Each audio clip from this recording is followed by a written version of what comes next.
Muchas gracias, Raquel. Muy buenas tardes a todos y a todas. Y bueno, muchísimas gracias por vuestra asistencia, por vuestro tiempo. Y bueno, esperamos que todo lo que vamos a contar esta tarde os sirva de mucha ayuda de cara a vuestro futuro profesional, que es lo verdaderamente importante, ¿no? Tengo que echar la vista un poquito atrás, ya hace algunos años, ¿no? Cuando ya terminé la carrera de magisterio, en el año 2006, creo que fue. Y bueno, pues me vi en una situación parecida a la que vosotros estáis en este momento, ¿no? Uno tiene ciertas ideas o tiene ciertas cosillas que le han ido comentando en la carrera, ¿no? Pues amigos, amigas, algún profesor, pero no tiene una idea clara de lo que, o a lo que se va a tener que enfrentar una vez que termina la carrera, ¿no? Que son esas famosas oposiciones que a la gente le da tanto miedo, ¿no? Y que, bueno, pues hay que pasar sí o sí si queremos, pues, tener una plaza en una escuela pública y poder desarrollar aquello para lo que hemos dedicado tanto tiempo durante esos 4 años de grado, ¿no? Que es poder ser profesores, profesoras y, sobre todo, dedicarnos a ayudar a esas futuras generaciones, pues, a desarrollarse al máximo y a crecer y, bueno, pues, a que podamos hacer, al final, también de este mundo un lugar mejor, que es el objetivo que creo que tenemos todos los profesionales que nos dedicamos a la educación, estemos donde estemos, ¿no? Y bueno, ese es el principal objetivo que tenemos esta tarde, ¿no? Mostraros, pues, lo increíble que puede ser esta tarea del profesor, de la profesora, y sobre todo ayudaros a entender qué tenéis que hacer y cómo lo tenéis que hacer para poder, dentro de no mucho tiempo, porque si acabáis este año, el curso que viene, pues habrá oposiciones en Castilla-La Mancha, así que va a ser una grandísima oportunidad, pues, para poder lograr el objetivo y verse, ¿no? Empezar ya a visualizarse, pues, como un profesor, como una profesora en un aula con vuestros alumnos, ¿no? Y bueno, pues antes de comenzar, aunque ya Raquel ha hecho una pequeña presentación, sí que, bueno, pues me gustaría contaros, pues, quiénes somos nosotros, por qué estamos aquí y, bueno, pues a lo que nos dedicamos, ¿no? En este caso está aquí conmigo Pablo. Sí, bueno, yo soy Pablo, soy maestro de educación primaria y la verdad que esto me hace especial ilusión estar aquí hoy con vosotros. ¿Por qué? Pues porque hace 8 o 9, bueno, hace nada, como yo digo, pero bueno, en 2015 terminé la carrera aquí en la Facultad de Albacete y poder ayudar a alumnos que están a punto de dar ese paso, de terminar la carrera y de enfrentarse a las oposiciones, para mí es, pues bueno, es muy emocionante porque yo también estuve ahí y me hubiera encantado que alguien, en su momento, más allá de la universidad, claro, pues me hubiera echado una mano en esos aspectos, ¿no? Porque uno sale de la facultad y realmente no sabe a lo que se va a enfrentar, ¿vale? Vas cayendo de rebote en sitios, como ha dicho David, pues un amigo te cuenta, por aquí otro profesor y tal, pero no sabes muy bien en qué consiste esto, ¿no? Así que, bueno, para mí es todo un orgullo estar aquí y también dar las gracias a Raquel por la gran acogida que ha tenido con nosotros. Como os decía, yo terminé la carrera en 2015, hago la primera oposición en 2016, ¿sí? Apruebo y empiezo a trabajar en 2017. Apruebo sin plaza y en 2017 empiezo a trabajar hasta ahora, prácticamente. Luego también en 2019 me presento, vuelvo a aprobar sin plaza, continúo trabajando. Bueno, soy interino, vale, me sirve, pero bueno, no quiere aspirar a más, ¿no? Al final, y quiere sacarse la plaza y tener esa estabilidad. Por fin, en 2022, con TUTEA, de hecho, saco la plaza, ¿vale? Y ya puedo decir que soy funcionario en práctica, funcionario de carrera en el cuerpo de maestros. Y bueno, pues mi trayectoria, sobre todo en centros públicos, en CEIPS, también he trabajado en colegios rurales agrupados, en CRA, y actualmente estoy trabajando en un centro de adultos, así que he tocado ya prácticamente todos los palos, ¿vale? David. Muchas gracias, Pablo, por esa presentación. Y bueno, creo que Pablo, Es una persona que puede inspiraros mucho y bueno, puede también al final de la charla por resolveros cualquier duda que podáis tener, sabiendo que él bueno, pues ha sido antiguo alumno de la facultad y creo que tiene la vivencia muy cercana y bueno, pues creo que su visión puede ser muy interesante, ¿no? En mi caso, bueno, pues como también os ha adelantado Raquel, yo he sido profesor de educación primaria, soy funcionario del cuerpo de maestros desde el año 2007. Tuve la suerte, por decirlo de esa manera, pues de conseguir la plaza la primera vez que me presentaba. Por eso quiero también trasladaros el mensaje de que es posible conseguir una plaza la primera vez que uno se presenta. Yo lo hice, conozco a muchísimas personas pues, que he ayudado, que han pasado por Tutea, o gente que conozco pues, de otros ámbitos que también han conseguido. O sea que creo que eso es un primer mensaje que tiene que calar muchísimo, lo que significa que hay que ir a por todas desde el principio y dejar de empezar a escuchar mensajes de gente que te dice que no es posible. Porque las personas que te dicen que no es posible suelen ser generalmente aquellas personas que no lo han podido lograr. Por tanto, yo siempre digo que lo mejor es escuchar a aquellos que lo han logrado, porque son los que te pueden decir cuáles son esas estrategias, esas herramientas, esas cosas que tú tienes que hacer para poder hacer lo mismo que ellos, ¿no? Y bueno, pues durante 11 años estuve trabajando como maestro y llegó un momento que después de mi experiencia por los centros educativos, donde tengo que reconocer que fueron unos años maravillosos, pude disfrutar de la enseñanza. De hecho, bueno, pues, como anécdota a nivel profesional, pues, tuve un acontecimiento que a mí me marcó, ¿no? Que fue el ser galardonado con el Premio Nacional a la Innovación Pedagógica en el año 2009 por un proyecto que presentamos junto con otro compañero, ¿no? Y bueno, soy un apasionado de la educación y llegó un momento que dije, quiero seguir en esto, pero me apetece dar un salto de calidad, ¿no? Entonces alguien me convenció para prepararme las oposiciones de inspección y en el año 2018 pues, conseguí la plaza como inspector de educación y bueno, pues he sido uno de los inspectores de educación más jóvenes de toda la historia del cuerpo, prácticamente 2 plazas en cosa de 10 años. Entonces, bueno, quiero animaros a que vosotros también pues, podáis lograr ese objetivo. El primero de ellos, el de ser maestros y maestras dentro de muy poquito, con algunas instrucciones que vamos a dar, algunos consejos. Yo creo que se puede sentar una muy buena base para conseguir el objetivo, ¿vale? Lo primero de todo es saber a lo que uno se enfrenta, ¿no? Seguramente, como decía al principio, tenéis muchas ideas preconcebidas de lo que es esto de la oposición, pero nadie os ha hablado hasta este momento de lo que es, ¿no? Al final en la facultad, pues no se tiene la finalidad de preparar una oposición, eso es lo que viene después. Lo que se hace en la facultad es, bueno, pues trabajar una serie de habilidades, de competencias que están vinculadas a la labor docente, ¿no? Pero una vez que uno termina, pues va a tener que enfrentarse a una serie de pruebas selectivas donde lo que se busca es seleccionar a los mejores. Y actualmente tenemos un proceso selectivo, bueno, pues que tiene sus virtudes y tiene sus defectos, pero no vale de nada criticarlo ni meternos con él ni nada de eso, ¿no?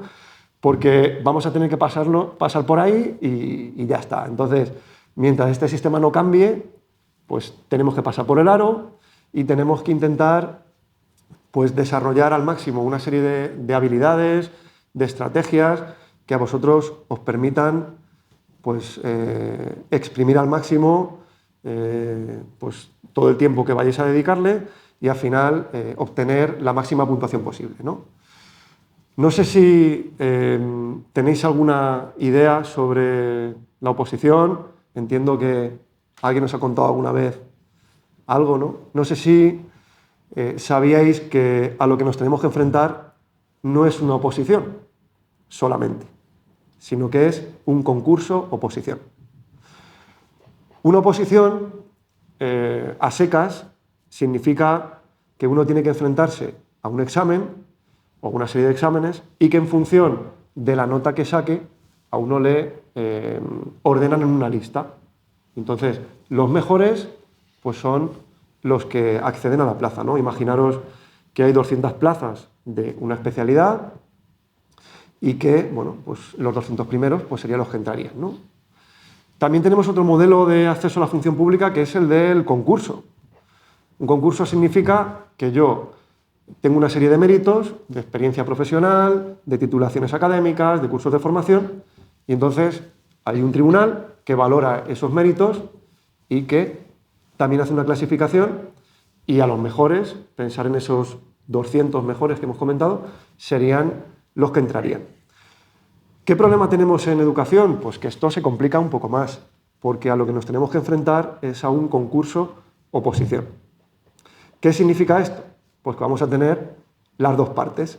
Vamos a tener primero que superar una serie de pruebas, pero una vez que las supere, voy a tener que enfrentarme al concurso, que es a ese famoso baremo o méritos, que seguro que habéis oído alguna vez, donde el tribunal pues, va a valorar la experiencia laboral que tengo, la titulación, los cursos, el idioma, etc., ¿no? Por eso vamos a ir por partes y voy a contaros de manera breve, pero intentaré que pormenorizada, cada una de estas pruebas y algunas de las cuestiones que debéis de tener muy en cuenta, ¿vale? Fase de oposición. Actualmente la fase de oposición tiene un valor de un 60% de la nota sobre el 100%, ¿no? 60 la oposición, por tanto tendríamos un 40 para la fase de concurso. Si uno no pasa la fase de oposición, no va a poder ir al concurso. Esto es muy importante. Va a poder ir a otro tipo de proceso, ¿no? Que es el de los interinos, que si queréis, pues al final podemos resolver alguna duda sobre eso, ¿no? Pero ahora lo que nos interesa es saber cómo vamos a conseguir la plaza, ¿no? que es lo importante. Por tanto, en esta fase de oposición, que como os digo, tiene un valor de un 60%, vamos a tener que enfrentarnos a dos partes que tienen un carácter eliminatorio. Eliminatorio significa que si yo no supero la primera, no voy a poder pasar a la segunda. ¿Cuál es la primera? Pues la que tenéis ahora mismo en pantalla, ¿no? Una prueba donde voy a tener que dar respuesta a un tema y donde voy a tener que realizar un caso práctico vinculado a mi especialidad. Ya sabéis que en el cuerpo de maestros pues hay varias especialidades: educación primaria, educación infantil, educación física, lengua extranjera inglés, también tenemos recientemente francés, que se está convocando, tenemos pedagogía terapéutica, audición y lenguaje y música. Creo que no se me olvida ninguna, ¿no? Entonces, sí que es interesante que sepáis que este proceso que yo os voy a contar pues es muy similar en todas ellas, pero cada una tiene sus características que le diferencian, ¿no? Podéis imaginar que la prueba que hay que hacer en inglés, pues aunque se parezca en algo a la de primaria, pero el enfoque pues es distinto como uno se puede imaginar, ¿no? Pero sí que es verdad que con esta visión general vais a tener pues una idea, creo que bastante clara, de a lo que vais a tener que enfrentar. Entonces, como decía, dentro de esta parte A vamos a tener que redactar un tema. El temario del cuerpo de maestros, que es un temario bastante antiguo ya, pues consta de 25 temas. Hasta este momento no sabemos si dentro de poco, porque ha habido varios intentos, pero no se ha logrado hasta el día de hoy, pues de cambiarlo y de actualizarlo. Por tanto, tenemos que jugar con lo que tenemos en este momento, que son 25 temas. Todas las especialidades son 25. Todas las especialidades son 25 temas. Y de esos 25 temas, pues vamos a tener que redactar uno, ¿vale? ¿Qué consejo os daría yo? Pues el primero de todos es que os los estudiéis, porque sé que es sencillo, pero cuando hablo con algún opositor o alguna opositora, y me dice que solo lleva 10, 12, bueno, pues creo que es el peor camino que uno puede tomar, ¿no? Creo que lo interesante aquí, que estamos hablando de 25 temas, donde, bueno, ya sabéis que, bueno, algo puedo jugar en el margen de dejarme alguno que no me guste, tal, pero en su gran mayoría creo que hay que estudiarse todos, no por que me caiga algo al que no pueda responder, ¿no? Sino porque los temas van a ser la base del el caso práctico. Es decir, si tengo que tener una estrategia muy clara para poder abordar el caso práctico, la primera de ellas es estudiarme los temas. ¿Por qué? Porque el caso práctico va a salir del temario. Va a estar vinculado con alguno de los temas. Por tanto, si yo tengo la suerte, después de estudiarme 10 o 12, pues que en el examen del temario me caiga alguno de los que yo me he estudiado, pues estupendo. Pero lo que va a ser más complicado es que también tenga la misma suerte a la hora de abordar el caso práctico, donde ahí puedo encontrarme incluso cuestiones que estén vinculadas a varios temas, ¿no? Que es lo que se busca, ¿no? Entonces, si yo logro superar esta primera parte, obtengo lo que es el aprobado en el temario y en el caso práctico, pues voy a pasar a la parte B. Como sé que una de las cuestiones que más os interesa pues es el caso práctico, os hemos traído un ejemplo para que ahora veáis qué tipo de cuestiones pues suelen caer y daros algunos consejos para poder resolverlo, ¿no? Por eso, en este momento lo que quiero es que tengáis muy claro a qué os vais a enfrentar. Sobre todo porque, aunque os parezca un poco extraño, hay mucha gente que se presenta a la oposición sin saber exactamente a qué pruebas se tiene que enfrentar y qué tiene que realizar. Y ese es el primer fallo que se comete. Entonces, bueno, yo quiero que tengáis una idea muy clara de lo que vais a tener que hacer. El temario, o sea, para la parte de A, la del temario, salen 3 temas, ¿no? Y eliges uno. Salen 2. En este caso salen dos. Salen dos. Por eso podéis tener un margen de dejaros uno. Exactamente. Eso es algo interesante. Bueno, no quería yo entrar mucho en ello porque hemos estado durante estos 2 últimos años en un proceso de estabilización donde se ha intentado pues, estabilizar, valga la redundancia, pues a profesionales interinos que llevaban ya mucho tiempo, ¿no? Entonces se han dado ciertas facilidades, ¿no? En algunas comunidades autónomas, pues, por ejemplo, eliminando el caso práctico y la programación. Y entonces, como bien comentas, pues se ha ampliado el número de temas que se podían escoger, ¿no? Pero en nuestro caso vamos a ir a un proceso más restrictivo, que es el proceso tradicional, donde de los 25 pues vais a tener que hacer un tema de las 2 bolas que os van a salir. ¿Vale? Así que esto es muy importante. Y con el caso también hay 2. Exactamente. Bueno, y en el caso, pues tradicionalmente también vais a tener 2, pues para que podáis escoger. Entonces, hasta ahora es como ha funcionado, pero yo siempre digo a mis alumnos que, por favor, vamos a intentar llevar todo controlado y lo primero de todo pues es estudiarse los temas al completo, que ya os digo que no es tanto. Hay una pregunta que a lo mejor os podéis hacer. Bueno, ¿hay un temario oficial? Pues lo único que tenemos es el título, los epígrafes. Entonces, esto es una ventaja y una desventaja. Ventaja, pues que yo voy a poder lucirme, voy a poder, en función del trabajo que haga, pues crearme un buen tema de calidad, fundamentado, pues que haga entender al tribunal que yo voy a ser un profesional y que voy a ser alguien que realmente sabe de la especialidad. Contra, os podéis imaginar, ¿no? Cuando yo no tengo un temario oficial, pues hay cierto margen de subjetividad a la hora de evaluar pues esa propuesta, ¿no? No es como un examen tipo test, que ya sabéis que eso es muy fácil de evaluar, ¿no? En este caso, bueno, pues que sepáis que hay cierto margen dentro de esa competencia que tienen los tribunales para poder evaluar la propuesta que vosotros hagáis, ¿no?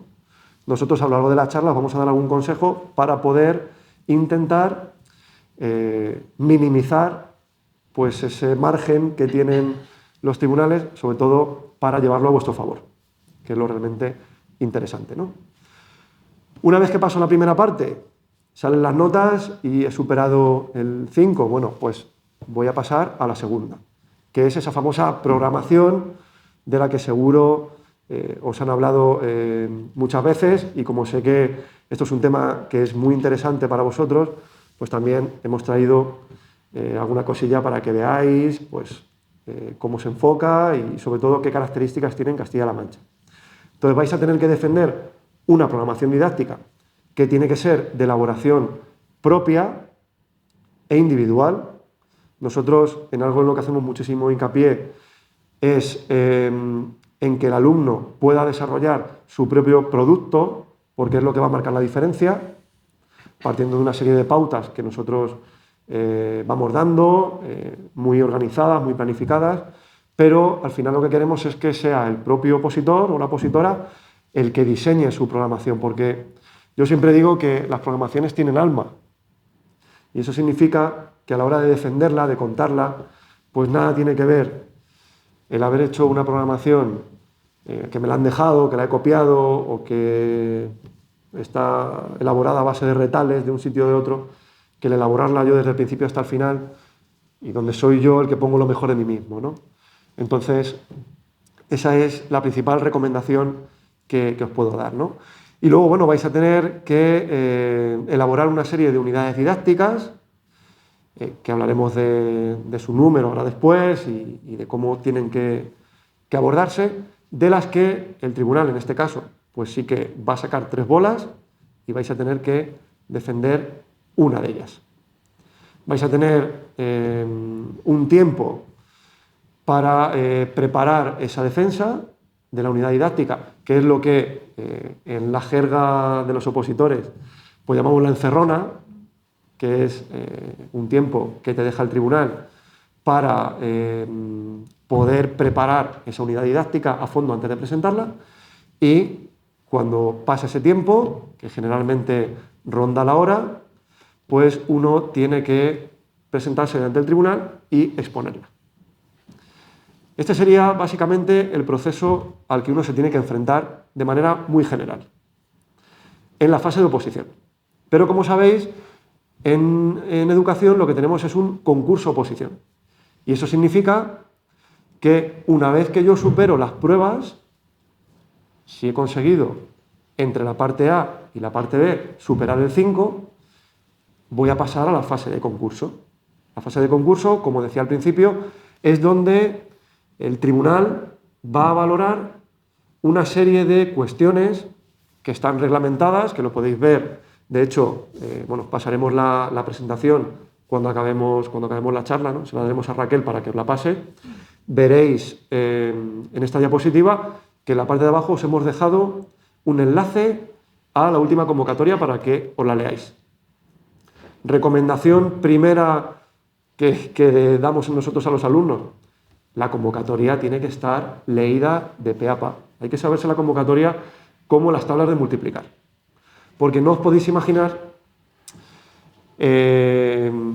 los problemas que hay en muchas ocasiones porque el opositor no se ha leído la convocatoria y se ha equivocado en algo, de lo que hablaremos, por ejemplo, después, ¿no?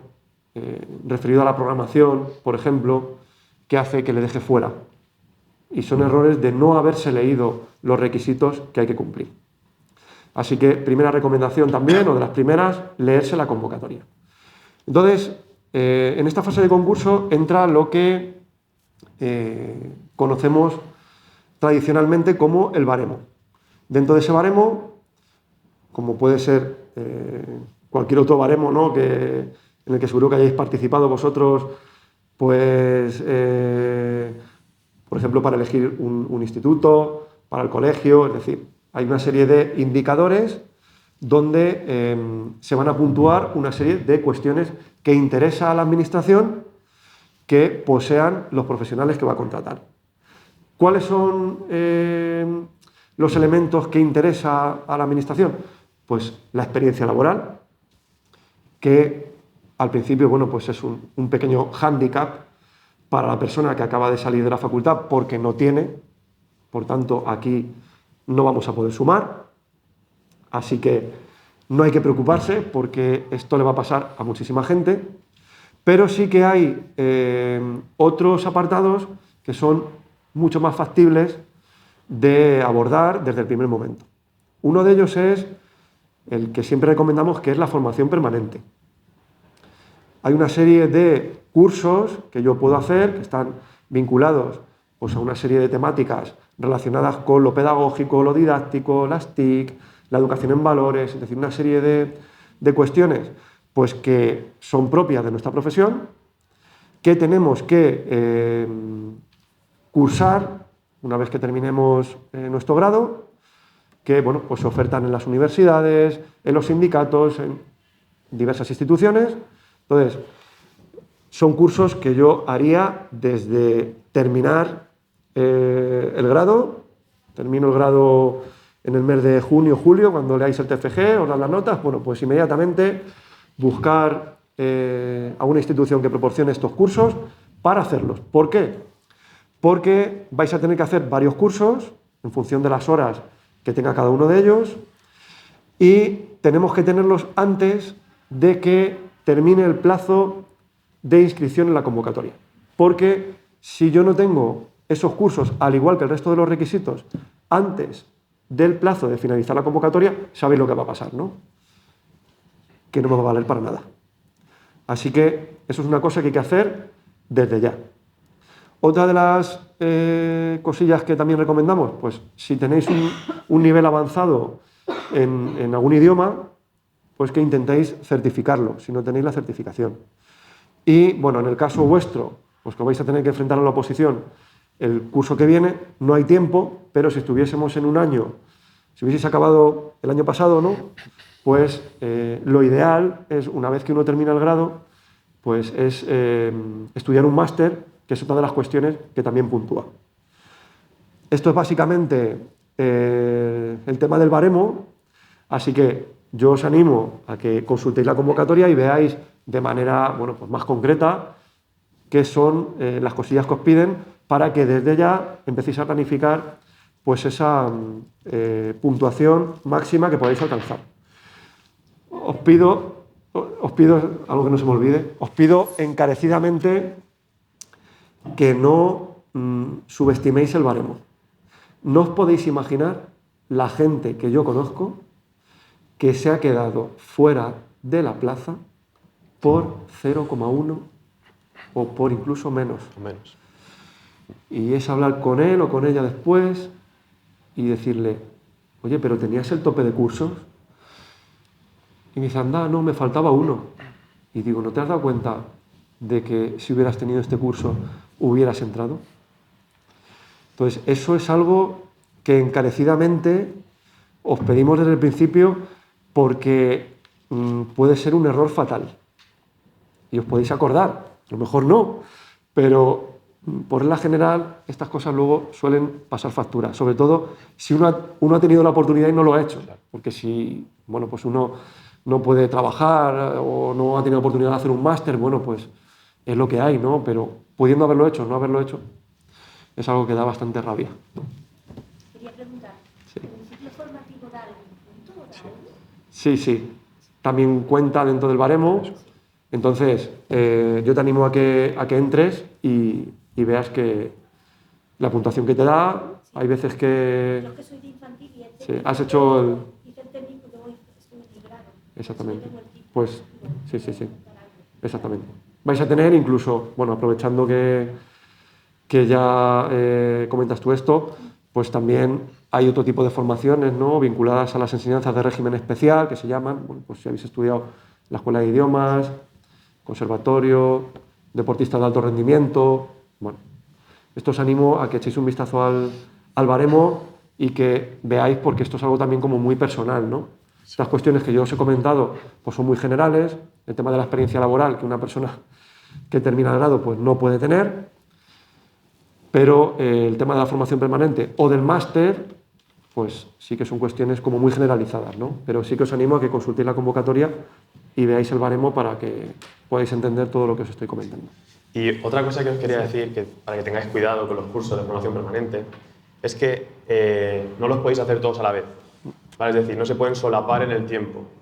Por eso lo que ha dicho David, cuando terminéis la carrera, el grado, id a por ellos y cuanto antes lo hagáis mejor, porque vais a tener el tiempo suficiente entre que terminéis el grado hasta que tenéis que rellenar, hacer la solicitud de la convocatoria, el trámite, para poder hacerlo sin que se solapen, ¿vale? Eso es muy importante. Curso que se solape con otro, uno no cuenta, ¿vale? Que lo sepáis, que sé también de mucha gente que le ha ocurrido. Gracias, Pablo. Y muy importante que esos cursos estén homologados. Sí.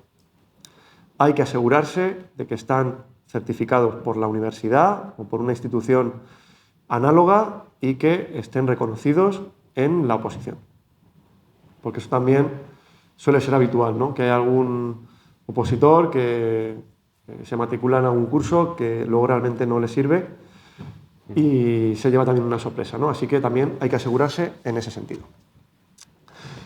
Y bueno, aparte de la idea de esta tarde de quedaros con un enfoque muy claro de todo esto, una notaza, ya verás, y luego salen las notas y resulta que un 1, un 2, y claro, le preguntas y le dices, oye, ¿te has mirado los criterios de evaluación? Es decir, ¿te has mirado lo que el tribunal te exige a la hora de elaborar el tema? ¿Te has mirado lo que el tribunal te dice a la hora de resolver el caso práctico? Y te dice, no, lo he resuelto como yo pensaba que había que hacerlo.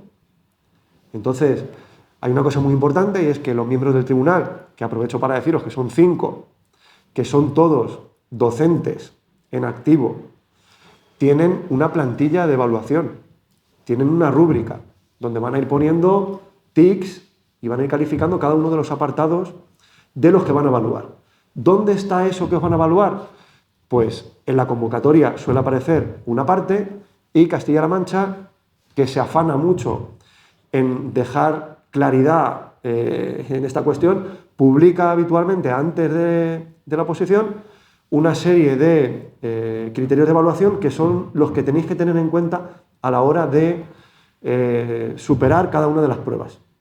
Por tanto, si en el tema te dice que tiene que haber tal cosa, pues si yo no hago tal cosa en el examen, pues si esa tal cosa vale 0,5, pues ¿qué me van a puntuar en ese apartado?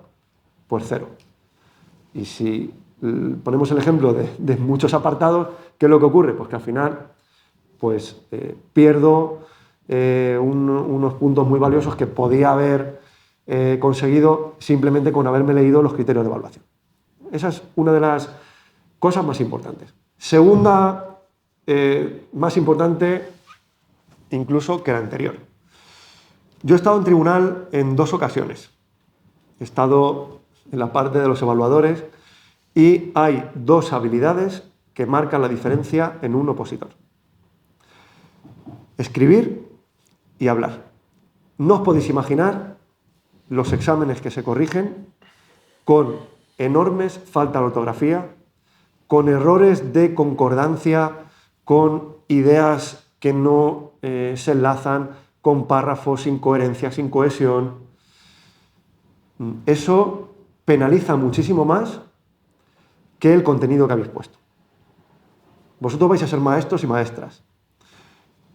Imaginaros que un alumno, por muy brillante que sea, os presenta un examen donde el contenido está muy bien, pero que está lleno de falta de ortografía. ¿Qué es lo que se os pasa por la cabeza? Bueno, pues eso es lo mismo que se le pasa por la cabeza a un tribunal. Es decir, hay muchas cuestiones de carácter psicológico que afectan a la oposición. Y una de ellas es el que el tribunal vea que la persona a la que está corrigiendo, que es anónima, no sabe quién es, porque os van a corregir sin conocer vuestro nombre. Por tanto, las pruebas son vuestra carta de presentación. pues que se encuentre falta de ortografía y errores ortográficos importantes y frases que no se entienden y un examen lleno de tachones, bueno, pues eso es que es demoledor, por muy bien que esté el contenido. Así que muy importante trabajar la expresión escrita. Y luego también muy importante trabajar la expresión oral.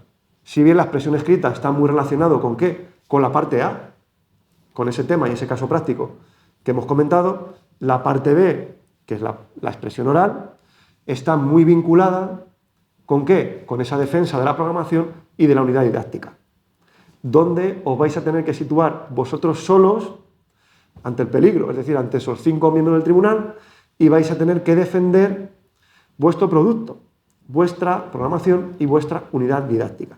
Así que os podéis imaginar todas las habilidades que vais a tener que desarrollar para poder convencer al tribunal de que lo que estáis exponiendo es una programación que realmente puede aportar muchísimo a los alumnos y poder aportar muchísimo al sistema educativo, que al final es de lo que se trata, ¿no? Pensar que muchos de los miembros del tribunal son personas que están buscando respuestas, que tienen problemas en las aulas, que son profesores, profesoras, como vais a ser vosotros, ¿no? Y que se tienen que enfrentar todos los días a muchas situaciones de aula para las que a veces pues, no disponen de los recursos suficientes, ¿no? Por tanto, ¿cuál es una estrategia ganadora? Pues el conseguir presentarse uno mismo como alguien que es capaz de solucionar esos problemas, ¿no? Y de que el tribunal, cuando os mire, os diga, anda, pues esta persona tiene una valía muy grande para ser profesor, para ser profesora, es que esta persona me encantaría que fuese mi compañero, ¿no? Porque muchas veces cuando evaluamos, ¿no? O cuando buscamos escoger a alguien, pues intentamos buscar a alguien con el que nos gustaría compartir experiencias, ¿no? Pues esto también es interesante aquí, ¿no? Y luego el último de los consejos o errores que yo os diría que no se debe de cometer, pues es el intentar ir por el camino largo, ¿no? El camino largo significa pues enfrentarse a la oposición sin ayuda. En este momento tenéis que saber que hay una enorme competencia en las oposiciones.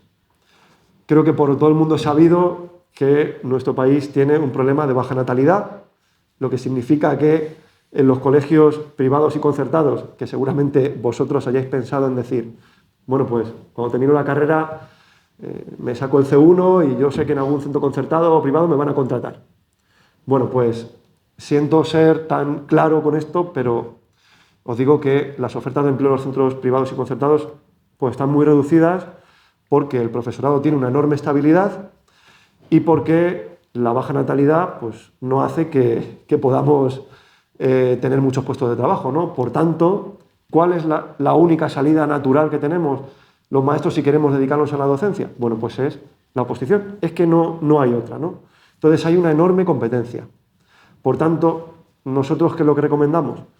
Pues prepararse con gente profesional que os pueda ayudar a hacer que ese camino sea mucho más corto, sea mucho más eficaz y que os dé las estrategias clave para poder afrontar el proceso sin los errores que podría cometer una persona pues, que dice, no, mira, yo me voy a presentar, voy a preparar solo. Bueno, pues creo que es muy importante aquí esta ayuda y el poder contar con profesionales y gente que realmente te pueda echar una mano y te pueda decir, pues mira, haz esto, no hagas esto, ve por aquí, cambia esto, etcétera, ¿no? Creo que eso es muy, muy interesante. Bien, pues vamos ahora a ver un ejemplo de caso práctico, ¿vale? Creo que esto puede ser muy interesante porque no sé muy bien qué idea tenéis de lo que os puede aparecer el día del examen, ¿vale? Bueno, y antes de nada también me gustaría deciros que penséis que todo esto que estamos contando se puede conseguir, ¿vale? Es decir, sé que suena muy lejano, que tenemos que pasar a una oposición, aprobarla, empezar a trabajar. David, por ejemplo, la sacó la primera, yo la tercera. Bueno. Pero que todo llega, ¿vale? Porque yo recuerdo estar ahí donde vosotros y pensar,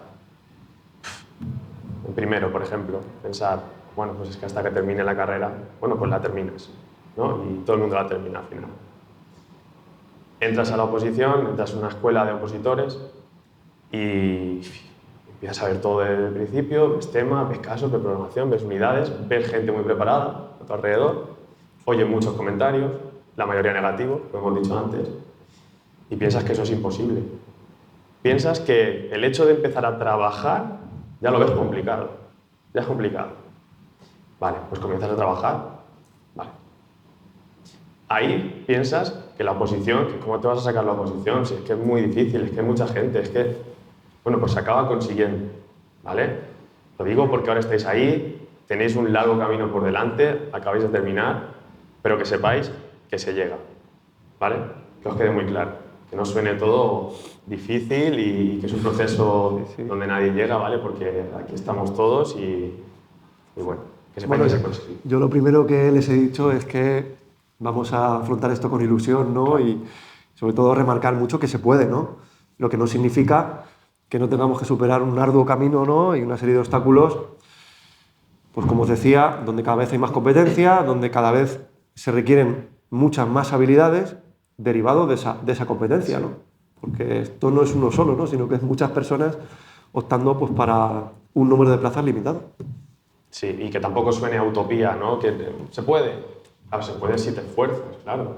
Esto es como todo, obviamente, ¿vale? Todo llega si te sacrificas, si tienes disciplina, pues todas esas cosas que ya sabéis cómo hacer, ¿vale? Bueno, vamos a ir con un ejemplo de caso práctico, ¿vale? Que creemos que puede ser muy interesante.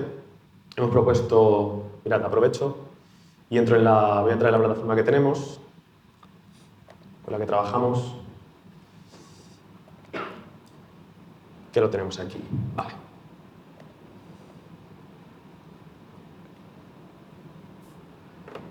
Genial.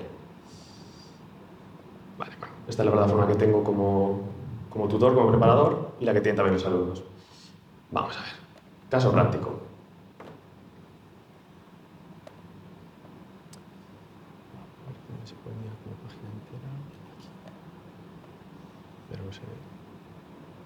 No sé si lo llegáis a ver.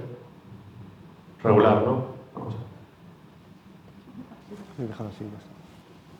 Ahí, perfecto. Vale. Bueno, pues esto es un ejemplo de lo que nos podemos encontrar el día del examen. ¿Vale? Vais a tener dos opciones, como ha dicho David, y algo como esto nos puede caer. Además, en Castilla-La Mancha, este tipo de casos se dan bastantes, porque estamos hablando de un colegio rural agrupado, un CRA. ¿Vale? Y hay muchos. Yo ya he estado en varios. Es una experiencia muy, muy buena, muy buena. Bien. Pues nada, como veis, hay varios aspectos subrayados con distintos colores, porque son cosas que se relacionan, ¿vale? Nosotros, desde Tutea, siempre hacemos esto. O sea, lo primero que tenemos que hacer es pararnos y analizar el enunciado al 100%. No os podemos dejar nada, porque hay mucha información valiosa, y también hay cosas que se dan a entender, que no son explícitas, ¿vale? Pero que tú tienes que sacarlas, ¿de acuerdo? Vamos a leerlo. Dice, es usted maestro, tutor de unidad mixta, formada por 14 alumnos de cuarto a sexto de educación primaria. Se encuentra en un colegio rural agrupado, un CRA, de 3 secciones, y este entorno rural ofrece oportunidades únicas para explorar la historia y la cultura local, así como para aprender sobre la biodiversidad y la sostenibilidad ambiental. Hay mucha información, tenemos que estar muy concentrados. Entre los estudiantes se encuentra un niño con discapacidad motora, con una silla de ruedas motorizada que necesita una serie de medidas para su movilidad dentro del aula y en actividades al aire libre. Se le plantea elaborar una situación de aprendizaje para el grupo cuyo objetivo es diseñar un proyecto interdisciplinario centrado en la creación de un jardín escolar sostenible, que promueva la inclusión, el respeto al medio ambiente y la colaboración entre los alumnos de diferentes niveles. Además, las familias deben encontrarse implicadas en el proceso. Por tanto, debe contemplar la organización de la situación de aprendizaje, los diferentes niveles de coordinación y las medidas de inclusión educativas pertinentes. Bien, ¿a alguien se le ocurre algo podría hacer, así de repente. Es muy complicado, es complicado, ¿vale? Tenemos que analizar el enunciado. Entonces, pistas que nos dan. Vamos con lo que tenemos en naranja. ¿Es usted maestro, tutor? ¿Esto qué significa? Pues que eres el responsable de tu grupo, ¿está claro? Y además, que impartes ciertas áreas, ¿vale? Si estamos en la especialidad de educación primaria, pues tus áreas obviamente van a ser lengua, matemáticas, conocimiento del medio, si no cambia cuando entréis vosotros a sociales y naturales, porque puede ser, pero que no. Plástica, ¿vale? Bueno, y valores en quinto. A lo mejor eres especialista en educación física, pero bueno, tú estás en primaria y sabes que esas son tus áreas. Bien, entonces el caso debe ir centrado en esas áreas. Proyecto interdisciplinario, vamos a tratar esas áreas, ya que soy tutor. Pero puedo aprovechar también otra baza, que es lo de los niveles de coordinación. Puedo meter otro área y coordinarme con un compañero de otra especialidad. Por ejemplo, puedo meter educación física o puedo meter música, ¿vale? Que se vea realmente, pues que tú controlas que si es un proyecto interdisciplinario, oye, que me puedo relacionar con varios compañeros del centro para hacerlo entre todos, ¿vale? Cosas en amarillo. Unidad mixta. ¿Qué será eso? Pues esto ocurre en los CRA, ¿vale? Los colegios donde cada grupo, por ejemplo, estamos en cuarta sexto de educación primaria, solo hay 14 alumnos en ese tramo.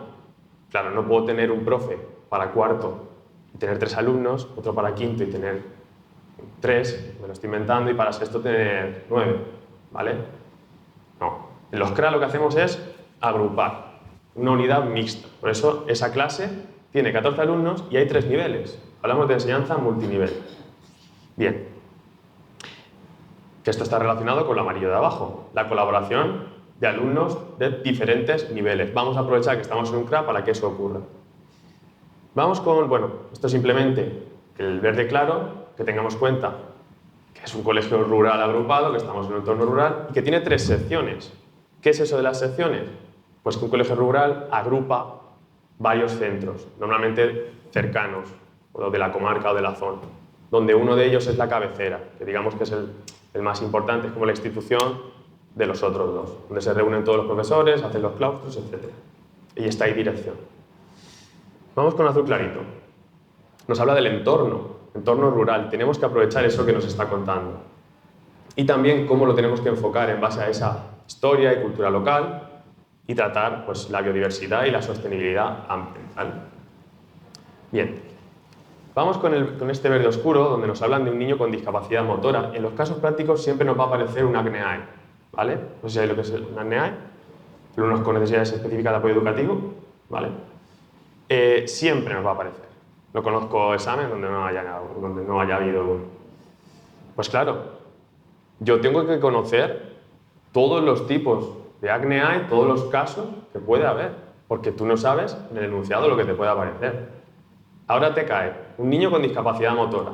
Pues yo tengo que saber, aunque aquí especifica un poco, tengo que saber sus barreras. Ahora hablamos de barreras de movilidad. Hay muchos tipos de movilidad, de comunicación, de acceso, ¿vale? En este caso este niño pues, tiene barreras a la hora de moverse. Bien. También se habla de potencialidades, no solo vamos a hablar de los aspectos negativos, ¿no? Hay que hablar también de las potencialidades que tiene cada uno. Así que siempre nos vamos a lo negativo. Bueno. Pues yo tengo que tener muy claro qué medidas puede tener un niño con ese hándicap y qué medidas puedo aplicar para minimizar barreras. Quedaos con este concepto, ¿vale? Minimizar las barreras, ¿vale? ¿Qué más? Bien, esto también es muy interesante, situación de aprendizaje, que lo vamos a ver más adelante. Os hemos traído también un ejemplo porque suena mucho la actual legislación. ¿Cómo tenemos que hacer esa situación de aprendizaje?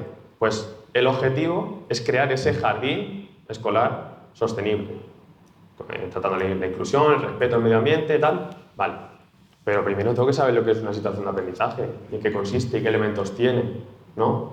Así que, para que veáis que este caso, pues tengo que dominar muchísimas cosas, ¿vale? Por último también, pues las familias. Aunque no nos aparezca en el caso, es recomendable siempre incorporar las familias, porque tenemos ese principio de corresponsabilidad, ¿no?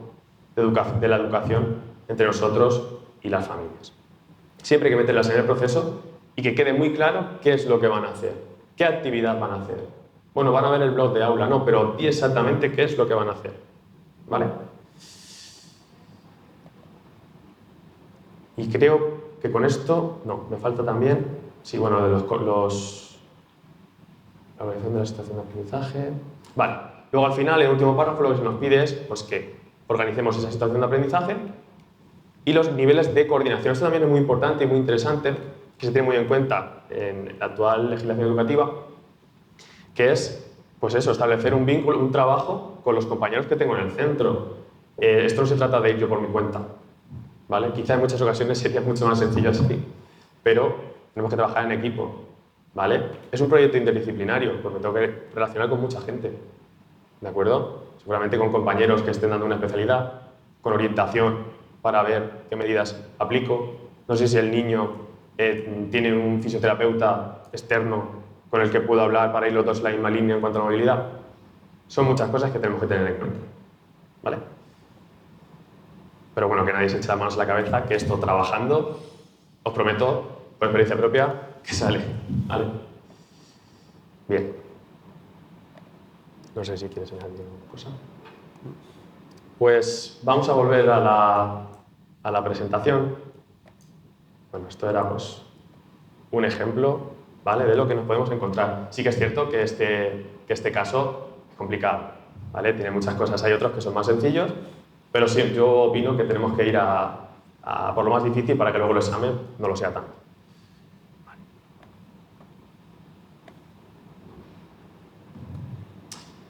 Bueno, y algunas cosas que ya he comentado, pero para que lo tengáis muy en cuenta. Cuando yo analizo el enunciado de ese caso práctico, pues ya me pongo con ello. Ya lo tengo hecho, genial, vamos a arrancar. Tiene una serie de puntos y tal, que eso pues ya lo veremos más adelante en otra sesión. Cosas que tengo que tener en cuenta. Pues la legislación y autores, teoría y normativa. Es decir, qué normas, qué bases legales voy a incorporar a mi caso práctico, en qué me voy a basar. Todo siempre tiene que estar justificado con la legislación.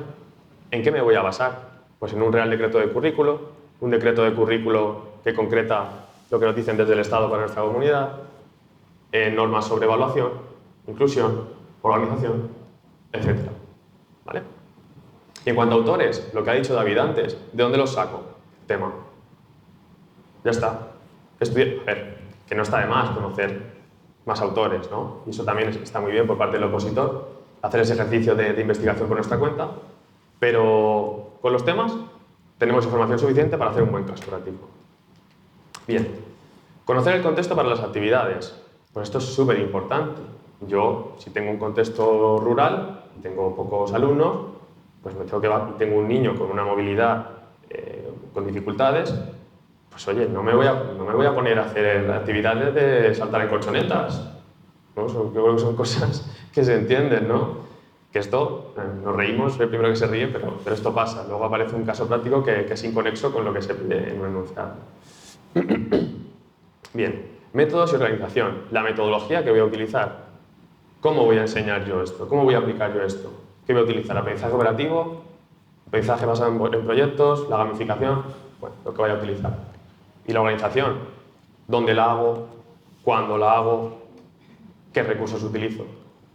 Todo se tiene que detallar en 1 hora y media.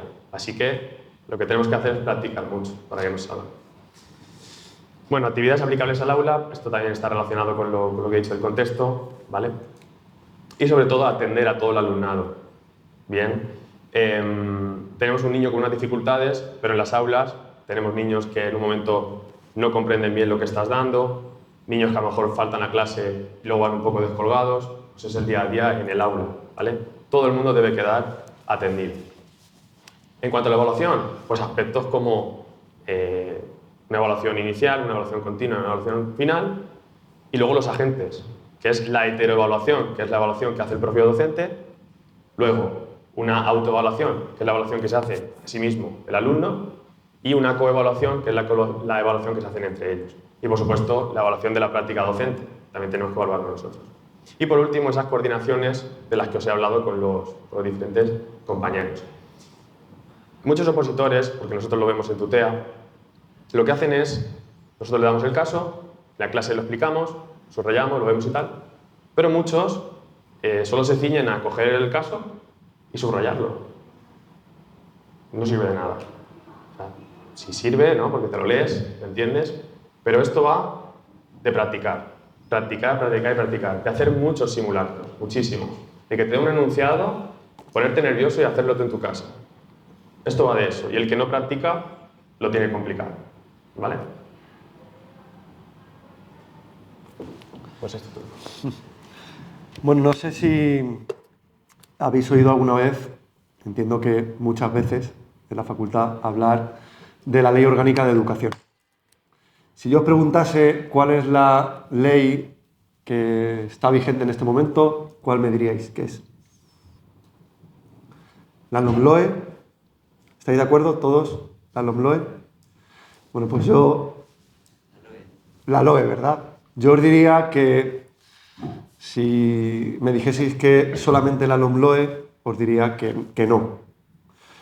Que en nuestro país, desde el año 2006, el tronco de la Ley Orgánica de Educación está en la LOE.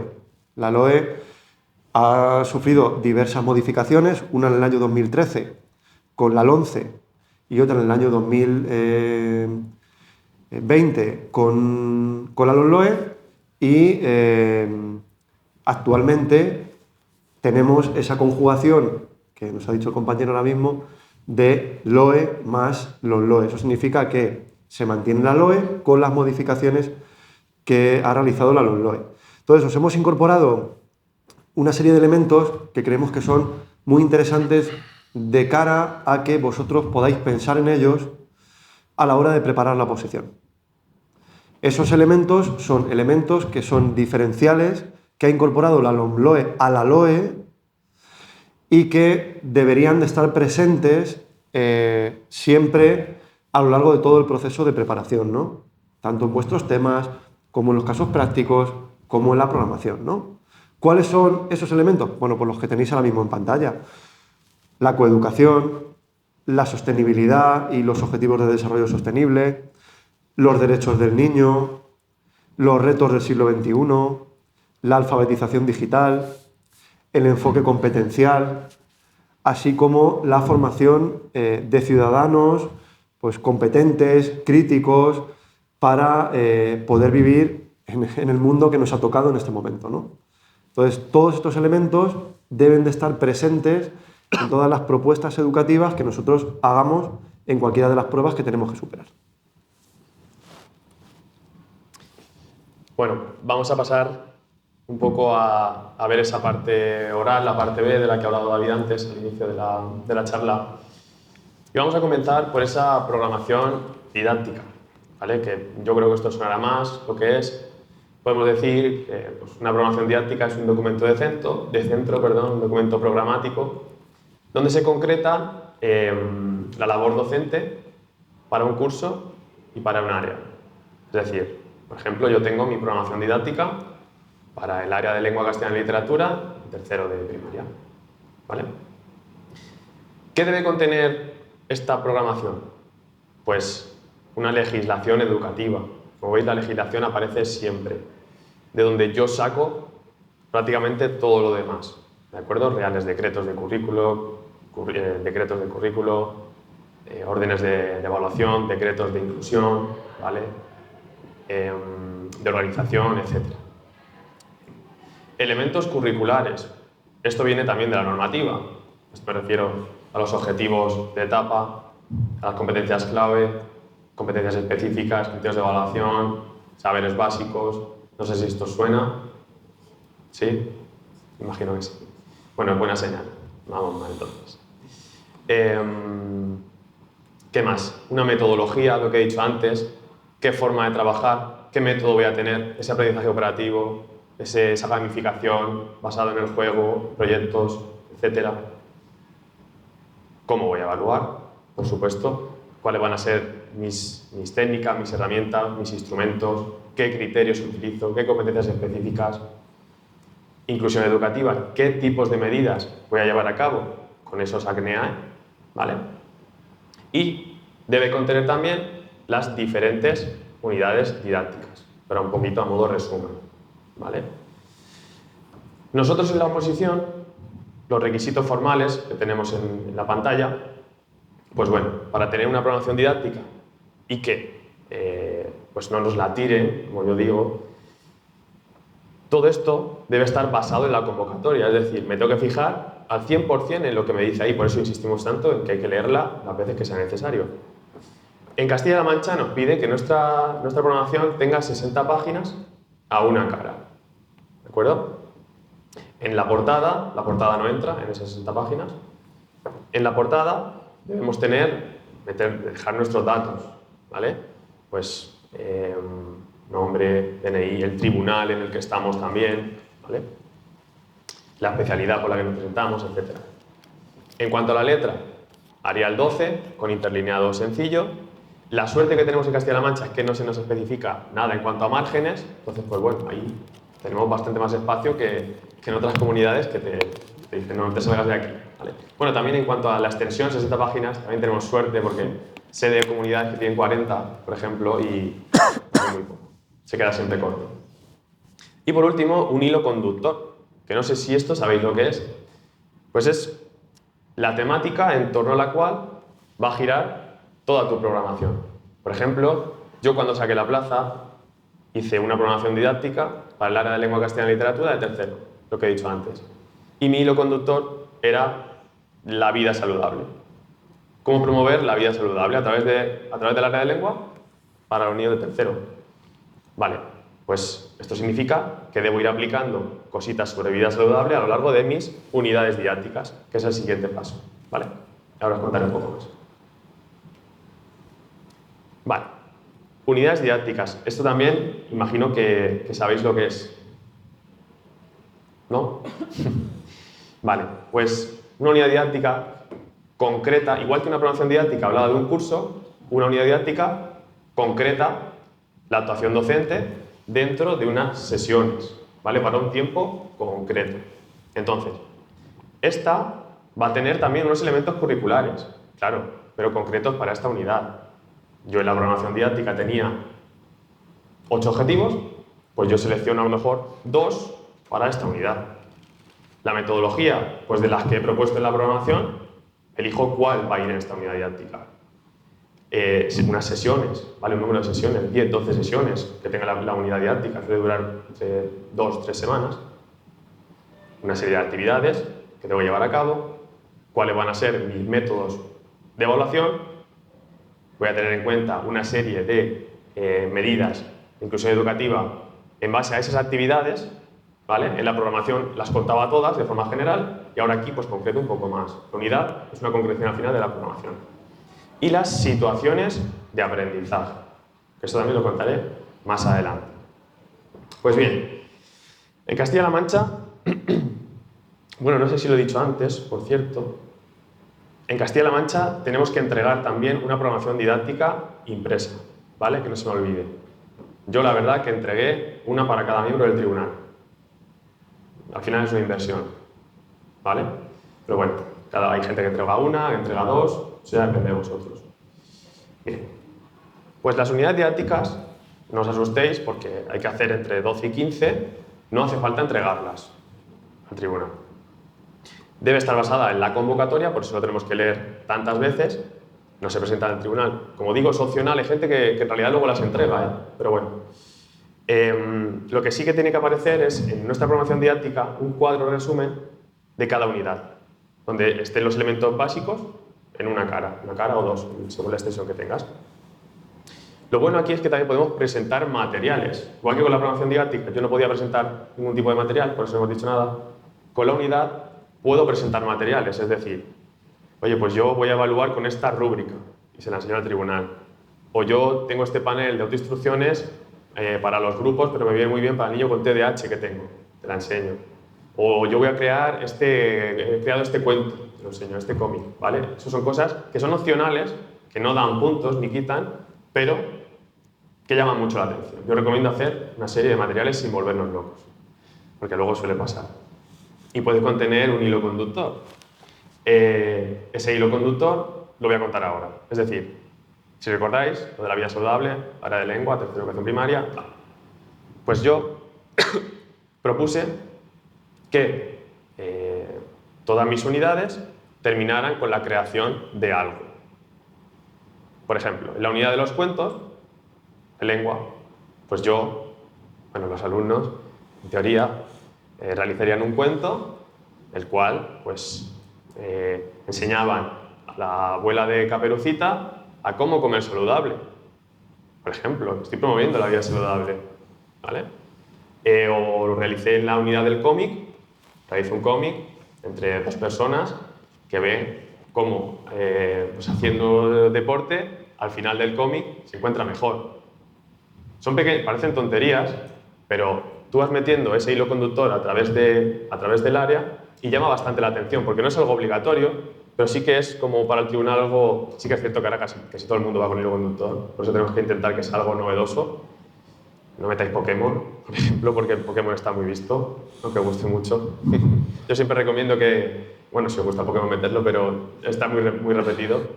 Yo siempre digo que tenemos que utilizar un hilo conductor que a nosotros nos guste mucho, que nos motive, pero que a los niños también les guste. Porque claro, me puedo poner a hablar de una película que me encanta, pero los niños no tienen ni idea de qué va esto, ¿no? Creo que me entendéis. ¿Por qué es importante que el hilo conductor me guste? Pues porque las cosas van a salir solas. Cuando a uno le gusta lo que está haciendo, las actividades te van a salir solas. Vas a estar motivado y vas a ser creativo. Si no te convence, si hago un hilo conductor de Pokémon y no me gusta Pokémon, pues ¿qué quieres que te diga? No me van a salir las actividades como yo quiero. Pero en cambio, si lo hago del Camino de Santiago, que es que lo hice este verano y me encantó. Oye, pues cada unidad vamos por un sitio, un viaje por Europa, cada unidad en una capital y vemos esto y lo otro. Hay millones de hilos conductores, ¿vale? Y vamos a terminar, bueno, después voy a poner un ejemplo de esto, con las situaciones de aprendizaje, ¿vale? Que es un término nuevo que se ha incorporado ahora. No sé si sabéis lo que es también, bueno, pues es una secuencia didáctica, una forma de trabajar, una propuesta de trabajo que está basada en la adquisición de competencias, ¿vale? Donde el alumno, a través de metodologías activas, donde ellos sean protagonistas de su aprendizaje, nosotros como docentes, pues orientemos, educamos al alumno, sean capaces de aplicar todo lo que saben a un propósito, que se llama producto final. ¿Vale? Ahora lo vamos a ver. ¿Qué deben contener estas situaciones de aprendizaje? Pues que sean significativas, que sea un aprendizaje verdadero y que se pueda aplicar en el día a día. Esta es la base de la legislación actual. No es aprender teoría y memorizar, eso ya no sirve de nada, es aplicar, ¿vale? Es conocer y aplicar. Comenzar desde un contexto, una base, desde donde tenemos que arrancar, que ahora lo veréis en el ejemplo. Desarrollar competencias, adquirir habilidades que el alumno sea capaz de aplicar en su vida cotidiana, en su día a día. Utilizar diferentes tipos de agrupamientos para que los alumnos se interrelacionen entre ellos, pues, de manera individual, por parejas, gran grupo, pequeños grupos, toda la clase, entre clases incluso también, de forma online. Hay muchísimas formas de hacerlo. Y por supuesto, con todo lo que os acabo de decir, lo que se busca es que el alumno sea autónomo de su propio aprendizaje, que él vaya construyendo su propio aprendizaje. Vale, bueno, las situaciones de aprendizaje para un opositor pues deben aparecer dentro de las unidades didácticas, ¿vale? Todo esto, una situación de aprendizaje se incorpora dentro de la unidad didáctica, ¿de acuerdo? Al menos debe haber una situación de aprendizaje. Nosotros en Tutea siempre proponemos una y el producto final, eso que elaboran ellos, casi al terminar o terminando esa unidad didáctica, va a ser nuestro instrumento de evaluación. Los instrumentos de evaluación son todas las creaciones del alumnado, que yo evalúo unos ciertos criterios que están asociados a esas creaciones y de ahí voy sacando las notas, para que me entendáis de una forma un poco... Bien, voy a enseñaros un ejemplo de una situación de aprendizaje que hemos creado.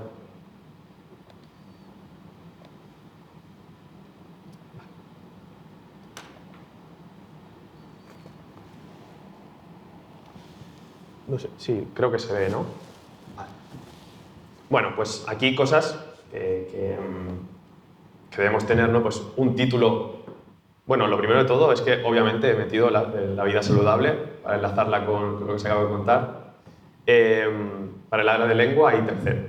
Esta es un poco más moderna que la que yo hice en 2022, pero etapa, curso, pues tercero, el área, las sesiones, muy importante, sesiones de 45 minutos, producto final, esa elaboración final.